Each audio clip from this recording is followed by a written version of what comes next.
हिमाचल के अयोग्य करार दिए गए 6 विधायकों को सुप्रीम कोर्ट से झटका लगा है, क्योंकि सुप्रीम कोर्ट ने साफ कह दिया है कि हम स्पीकर के आदेश को लागू रखेंगे। हमारे साथ हिमाचल के एडवोकेट जनरल अनूप रतन जी हैं। अनूप जी, सबसे पहले को आज कोर्ट में क्या हुआ और जो राहत नहीं मिली है 6 बागी विधायकों को, उसके लिए सुप्रीम कोर्ट ने क्या कहा? देखिए, मैं एक एडवोकेट और लीगल उसके हैसियत से आपको ये बताना चाह रहा हूँ, क्योंकि प्रदेश सरकार का इससे पार्टी नहीं है, कोई कंसर्न नहीं है। तो इसमें आज सुप्रीम कोर्ट ने बहुत स्पष्ट किया। जो हमारे 6 बागी विधायक थे, उन्होंने सुप्रीम कोर्ट में स्टे के लिए गुहार लगाई थी कि हमारी सदस्यता को बहाल किया जाए इसी स्टेज पर। न्यायालय ने बिल्कुल स्पष्ट कर दिया कि आपकी ना तो सदस्यता बहाल होगी, ना ही आपको किसी प्रकार का वोटिंग राइट होगा। इस पे तो आप बात करना ही छोड़ दीजिए। आगे की जो बात है कि क्या चुनाव होने चाहिए या नहीं होने चाहिए, क्या चुनाव जो 1 जून के लिए इलेक्शन कमीशन ऑफ इंडिया ने डिक्लेयर कर दिए हैं, क्या वो चुनाव होना चाहिए या नहीं होना चाहिए, फिर उस पर चर्चा आज न्यायालय में हुई। तो न्यायालय ने कहा कि ठीक है, इस बात पर हम सुन लेते हैं कि क्या ये चुनाव होना है 1 जून को।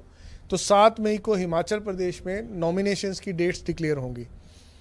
उस नोटिफिकेशन से पहले 1 दिन पहले इस पर्पस के लिए रखा गया है कि इलेक्शन कमीशन ऑफ इंडिया ये बताए कि क्या वो चुनाव डेफर कर सकते हैं या इस चुनाव को 7 में ही कराया जा सकता है। परंतु आज मेरिट पर, उस मामले के मेरिट पे किसी प्रकार से कोई चर्चा नहीं हुई और जो भी हमारे बागी विधायकों के माननीय अधिवक्ता महोदय ने दलीलें दी, उनको पूर्ण रूप से खारिज किया गया। क्या चुनाव आयोग को ये बताना है, कोई तारीख दी है कि कब तक ये बताए सुप्रीम कोर्ट को कि क्या चुनावों को टाला जा सकता है या नहीं? वो 6 मई के लिए तारीख रखी है। वो 6 मई को ही चुनाव आयोग इसमें अपना स्पष्टीकरण, इसमें न्यायालय में अपना जवाब दाखिल करेंगे, रिटर्न या जो भी सबमिशन। जिसमें एक सवाल लगातार, ये जो अयोग्य करार दिए विधायक, इनका कहना है कि हमें अपनी बात रखने का मौका नहीं दिया गया और यही याचिका ये सुप्रीम कोर्ट लेकर आए और उन्होंने कहा है कि हमें बहाल किया जाए। क्या ऐसा ही है कि जो इनकी दलील दी जा रही है, क्या वो आपको लगता है कोर्ट में मान्य होगी या टिकेगी? देखिए, मौका देने का बड़ा स्पष्ट है।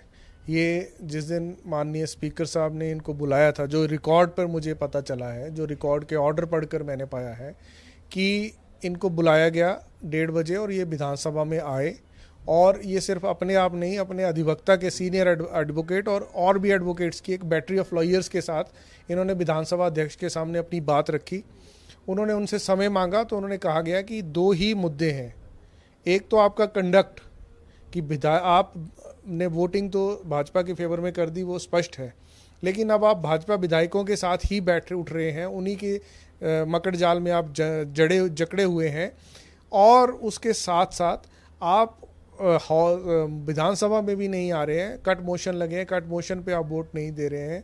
तो इन सब बातों से जो विधायकों का कंडक्ट था, माननीय स्पीकर साहब ने कहा कि आप, ये तो मेरे सामने की घटनाएं, ये रिकॉर्ड की घटनाएं हैं, तो आप बताएं कि झूठ क्या है इसमें। तो उतना सा स्पष्टीकरण देने के लिए उनको शाम को 4 बजे बुलाया गया। 1 बजे के बाद उनको शाम को 1:30 बजे के बाद 4 बजे बुलाया गया। वो 4 बजे फिर आए और 4 बजे से लेकर 8 बजे तक, जो मुझे बताया गया, स्पीकर महोदय के चैम्बर में कार्रवाई चली और वकीलों द्वारा वहाँ पर आर्ग्यूमेंट्स किए गए और जो भी दलीलें दी गई, उसके पश्चात स्पीकर साहब ने दोनों दलीलों पर और अधिक समय मांग रहे थे, क्योंकि उनका मकसद था हमें और समय दिया जाए ताकि हम कुछ और अपने साथ जोड़ लें और चुनी हुई सरकार को, जो हिमाचल की जनता की आवाज़ है, उसको दबा दिया जाए और चुनी हुई सरकार को किसी तरह गिरा दिया जाए। तो वो जो मंशा थी, उस मंशा को रोकने के लिए माननीय स्पीकर साहब ने उनसे 2-3 बातें पूछी। 4-6 घंटे तक आर्ग्यूमेंट्स चले।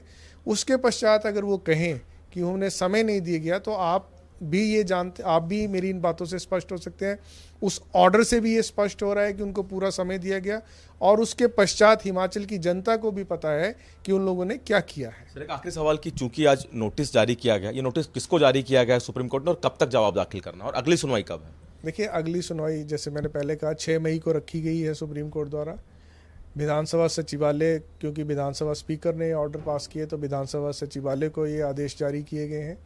साथ साथ जो महत्वपूर्ण है, वो आज की डेट में जो आदेश करने का मुख्य मकसद माननीय उच्चतम न्यायालय का था, वो ये था कि वो इलेक्शन कमीशन ऑफ इंडिया से ये जानना चाह रहे हैं कि अगर ये कार्रवाई चलती है तो क्या जो 1 जून को चुनाव निर्धारित किए गए हैं उनको पोस्टपोन किया जा सकता है या नहीं किया जा सकता है। करना चाहिए या नहीं करना चाहिए। ये दो मुख्य मुद्दों पर 6 मई को मेरे अनुसार आगे की बातचीत होगी। तो सुप्रीम कोर्ट में अयोग्य करार दिए गए विधायकों को झटका लगा है। 6 मई को अगली सुनवाई है, जिस दिन विधानसभा सचिवालय भी अपना जवाब रखेगा, साथ ही साथ चुनाव आयोग भी अपना जवाब रखेगा कि क्या जिन 6 सीटों पर उपचुनाव की तारीखों का ऐलान हो गया है, क्या उसको पोस्टपोन किया जा सकता है या फिर नहीं। कैमरामैन राजेश त्रिपाठी के साथ दिल्ली से सूर्य समाचार के लिए विनय सिंह।